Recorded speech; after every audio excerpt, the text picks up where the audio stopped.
We finally have a gloss finish on this Project 59 El Camino. So on this episode, we dive deep and tell you exactly why we painted it in panels and not the entire vehicle at once. Let's go.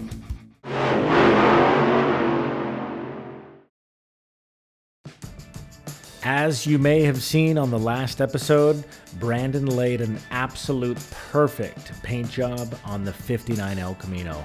But this is only 50% of the project completed, so let's dive in to finish up the remaining components.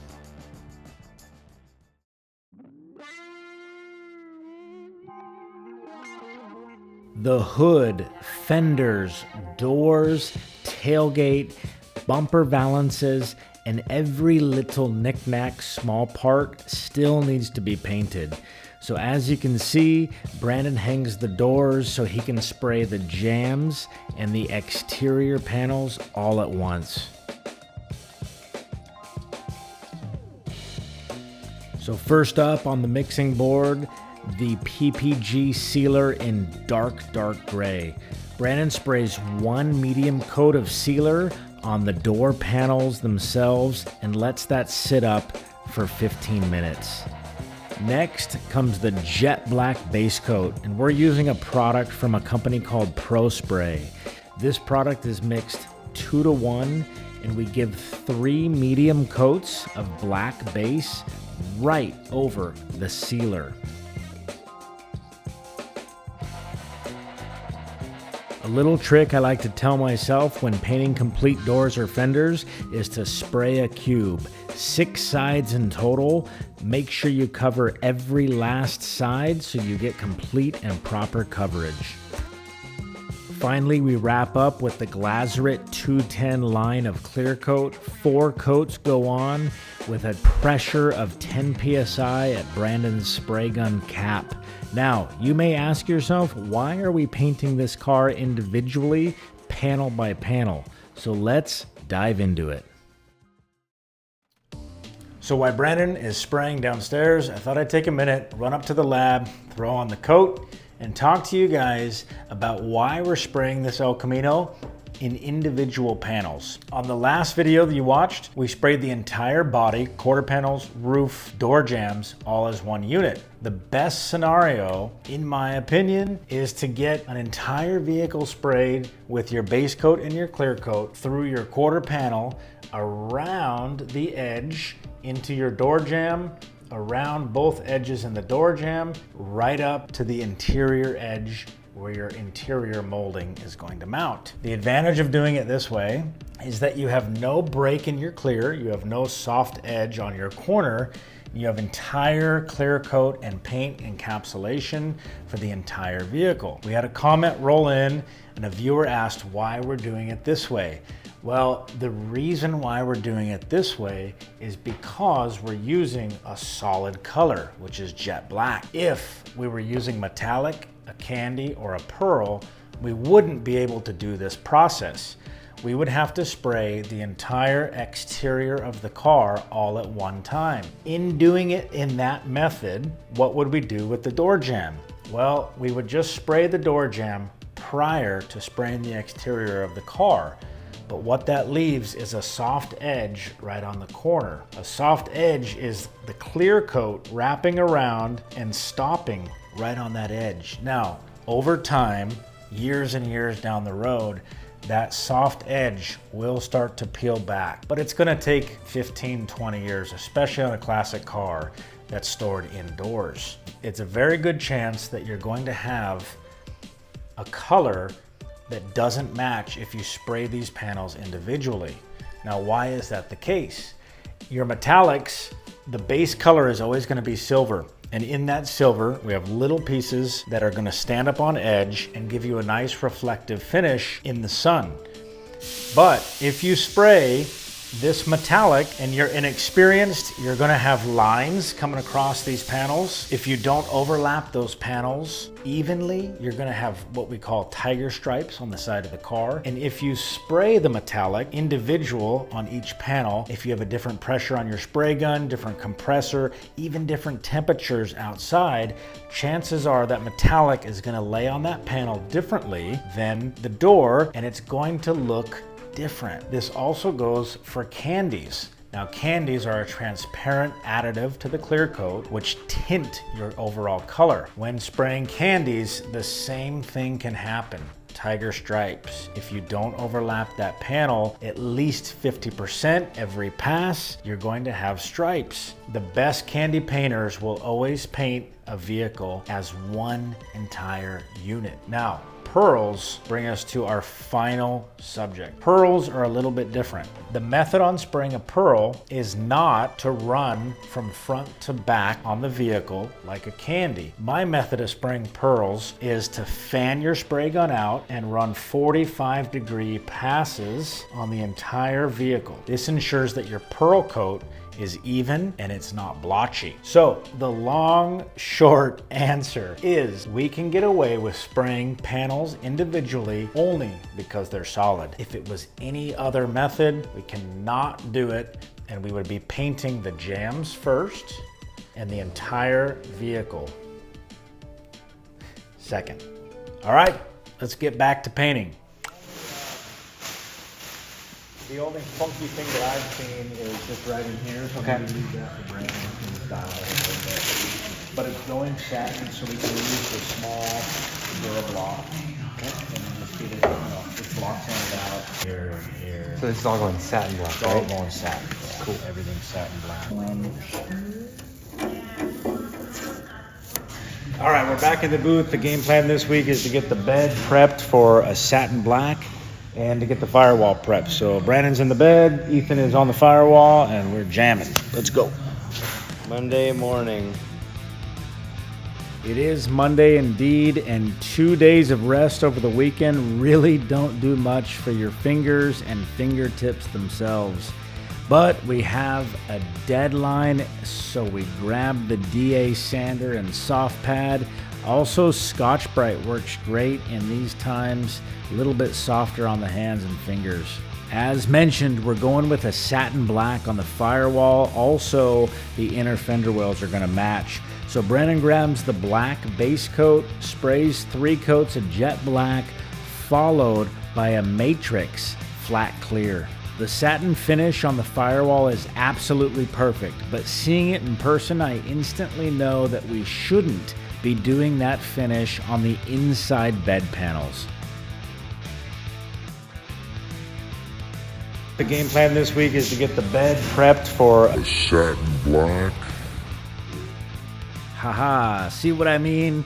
The gloss clear in the bed panel is stunning.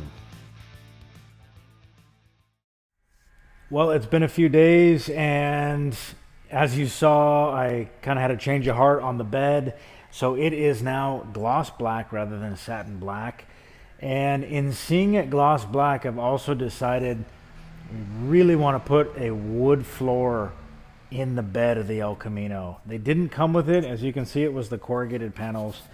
But I think at the point or the direction that we're leaning towards on this El Camino as being a really high-end vehicle, can you imagine like wood bed, stainless slats? Like it's going to be stunning. So we need to find a great woodworker that can really get a perfect fit around the wheel wells and everything like that.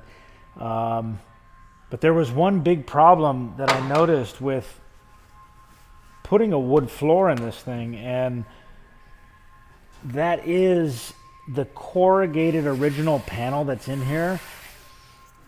If we just put wood right over all of this whole surface, every one of these corrugated divots is going to be able to retain water, and even down in through here. We were going to do a bed liner in here to seal it, and we still will, but we're gonna cover over the corrugated panel. So you imagine, as a straight edge, if this is the wood, the water will just sit right inside and it'll just stay there forever.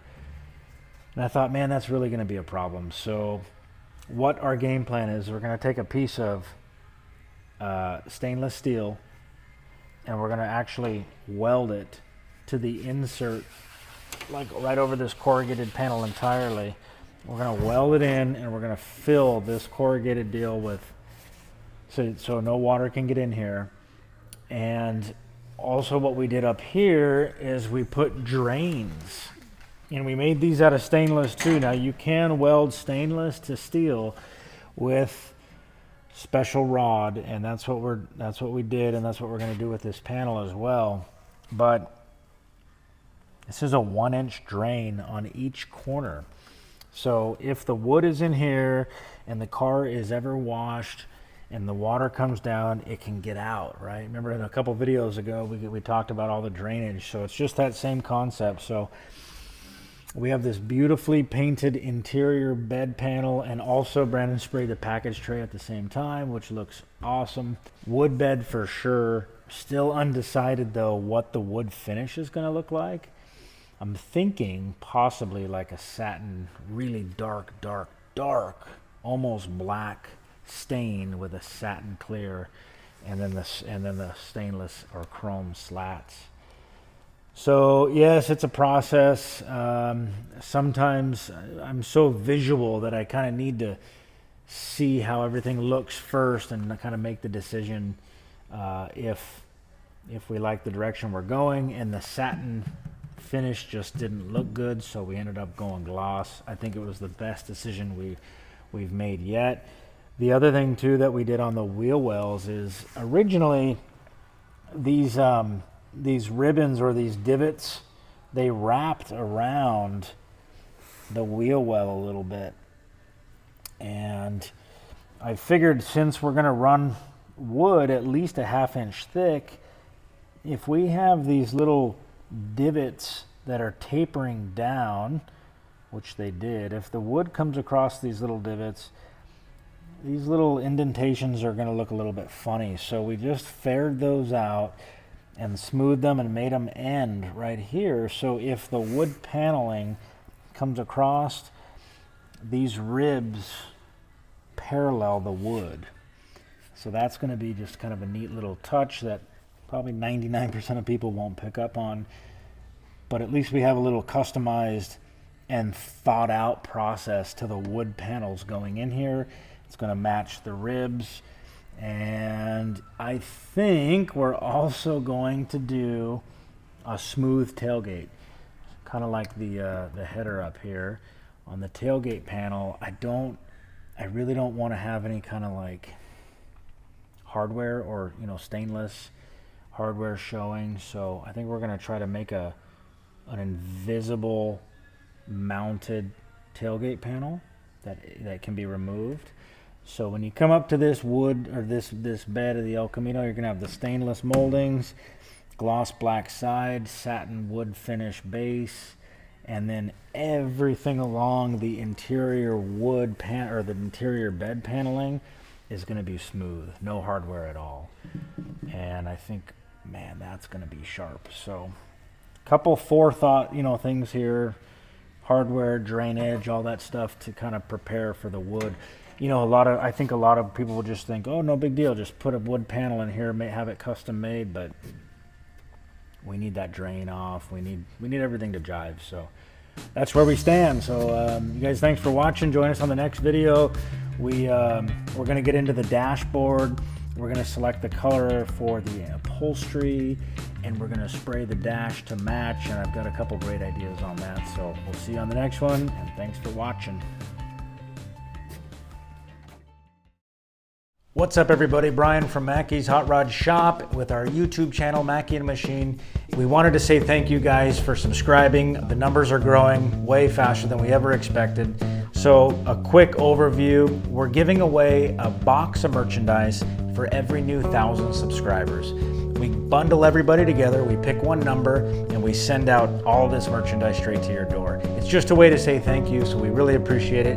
And if you haven't subscribed, do so now, because we're continuing our content in a hot rod shop, bicycles, motorcycles, planes, trains, boats, all of it here on Mackey and Machine. We've got a ton of new content for you guys. The best part of all, real quick, is a 1940 Ford giveaway as soon as we hit 50,000 subscribers. What do you have to do? Hit the subscribe button. That's it. We keep track of everything else. Thank you again. We'll see you on the next one.